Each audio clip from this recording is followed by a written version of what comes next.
السلام علیکم ورحمۃ اللہ وبرکاتہ۔ ناظرین، میں محمد طیب قاسمی اور آپ دیکھ رہے ہیں طیب قاسمی آفیشیل یوٹیوب چینل۔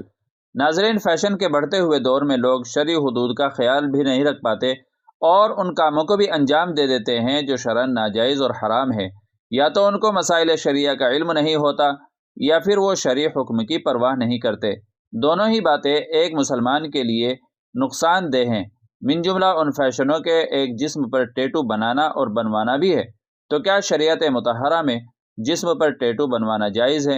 اور اگر کسی نے ٹیٹو بنوا رکھے ہیں تو ان کے ہوتے ہوئے نماز، وضو اور غسل صحیح ہو جاتے ہیں یا نہیں؟ چنانچہ آج اسی فتوے کو دیکھتے ہیں کہ اس میں کیا لکھا گیا ہے۔ چنانچہ جامعہ علوم اسلامیہ علامہ محمد یوسف بن نوری ٹاؤن سے سوال کیا گیا، جو کہ آپ اپنی اسکرین پر بھی دیکھ سکتے ہیں۔ آج کل جو نئے فیشن کے طور پر مرد و عورت ٹیٹو بناتے ہیں، اس کا کیا حکم ہے؟ اور بدن میں ٹیٹو ہوتے ہوئے وضو اور غسل ہوگا یا نہیں؟ اور نماز کا کیا حکم ہے؟ تو اس کا جواب بھی آپ ملاحظہ فرمائیں۔ صورت مسئولہ میں جسم کے کسی حصے پر ٹیٹو بنوانا شرعاً حرام اور گناہ کبیرہ ہے، اور ٹیٹو بنانے اور بنوانے والوں پر اللہ رب العزت کی جانب سے لعنت کی گئی ہے، جیسا کہ صحیح البخاری میں ہے۔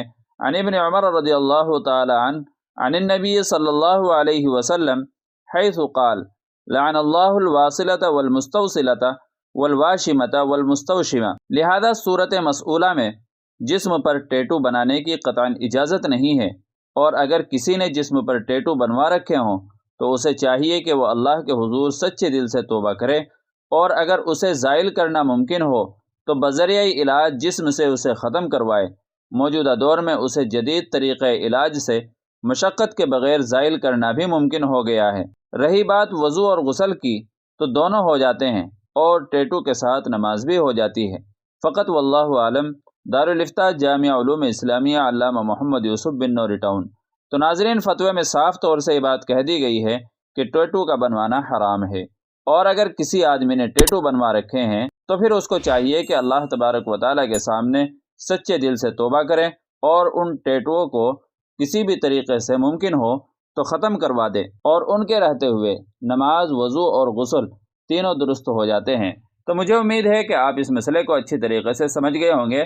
چلیے پھر ملتے ہیں اگلی کسی دوسری ویڈیو میں، تب تک آپ سے دعاؤں کی درخواست ہے۔ السلام علیکم ورحمۃ اللہ وبرکاتہ۔